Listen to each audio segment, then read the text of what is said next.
J. Cooke was an American financier who helped finance the Union war effort during the American Civil War and the post-war development of railroads in the northwestern United States. He is generally acknowledged as the first major investment banker in the United States and creator of the first wirehouse firm. Early life. Cooke was born at Sandusky, Ohio, the son of Eleutheros Cooke and Martha Carswell Cooke. Eleutheros Cooke was a pioneer Ohio lawyer and Whig, a member of the Ohio General Assembly and member of Congress from Ohio in 1831 to 1833, financier of the Civil War. In 1838, Cooke went to Philadelphia, where he entered the banking house of E.W. Clark and Amp Co. as a clerk, and became a partner in 1842. He left this firm in 1858.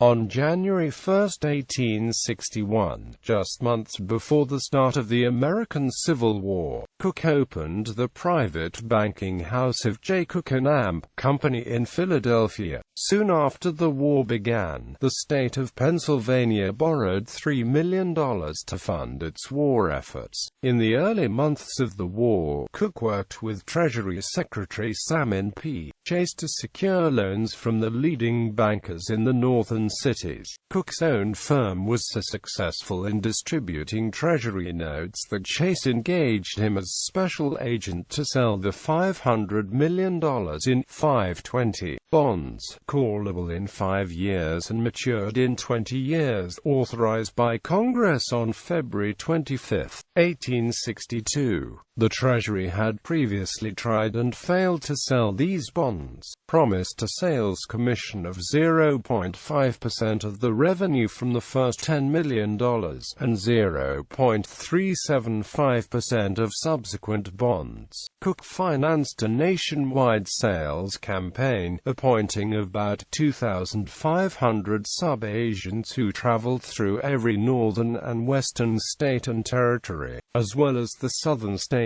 as they came under control of the Union Army. Meanwhile, Cooke secured the support of most northern newspapers, purchasing ads through advertising agencies, and often working directly with editors on lengthy articles about the virtues of buying government bonds. These efforts heralded a particular type of patriotism based on classical liberalist notions of self-interest. His editorials, articles, handbills, circulars, and signs most often appealed to Americans' desire to turn a profit, while simultaneously aiding the war effort.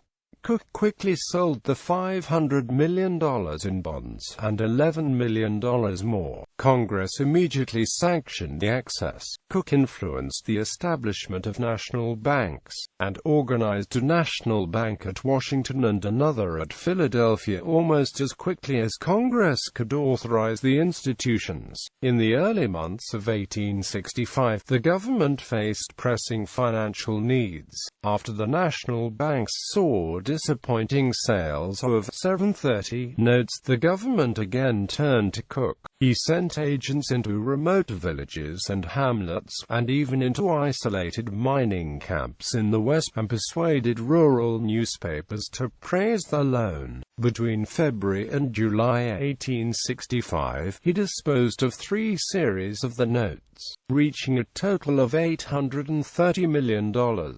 This allowed the Union soldiers to be supplied and paid during the final months of the war. It was in this effort that he pioneered the use of price stabilization. This practice, whereby bankers stabilize the price of a new issue, is still in use by investment bankers in IPOs and other security issuances. Although Cooke's bond campaigns were widely praised as a patriotic contribution to the Union cause, his huge personal financial gains did not go unnoticed. Notorious for stalling the deposit of bond proceeds into federal coffers, he was accused of corruption, and on December 22, 1862, Representative Charles A. Train proposed the congressional investigation of the Treasury, though the investigation was never realized. Radical Republicans in the Republican nominating process of 1868, which eventually saw Ulysses S.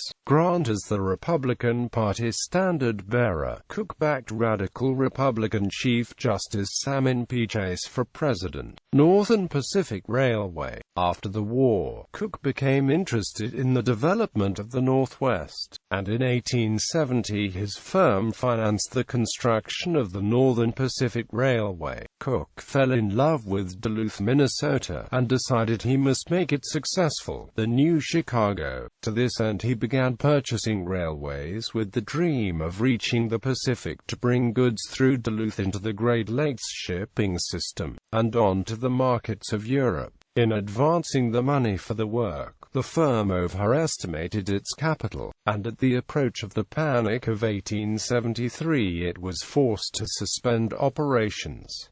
Cooke himself was forced into bankruptcy. J. Cooke was heavily involved in financial scandals with the Canadian government and caused the Prime Minister Sir John A. Macdonald to lose his office in the 1873 election. Cooke's shares in the Northern Pacific Railway were purchased for pennies on the dollar by George Stephen and Donald Smith, who then finished building the Canadian Pacific Railway. In the mid-1860s, Cooke had taken his son-in-law, Charles D. Barney, into the firm. With the onset of the Panic of 1873, J. Cooke and Amp Company had collapsed and Barney led a reorganization of the firm as Chas.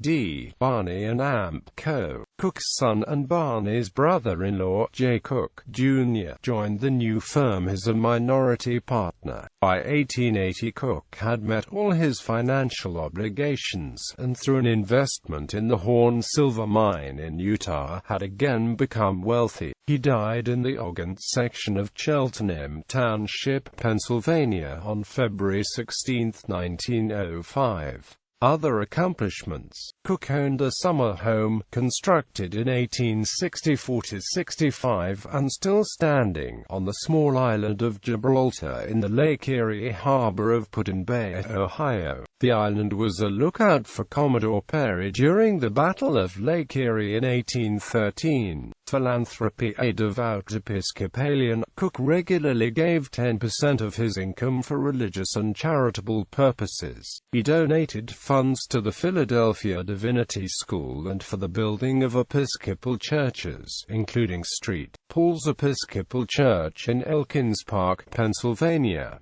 One of them is St. Paul's Episcopal Church on South Base Island, across the bay from his summer home on Gibraltar. After he had been forced to give up his Ogden's estate in bankruptcy, he later repurchased it and converted it into a school for girls. Legacy and honors. A number of geographic features are named in his honor, including J. Cooke State Park, a large state park located near Duluth, Minnesota.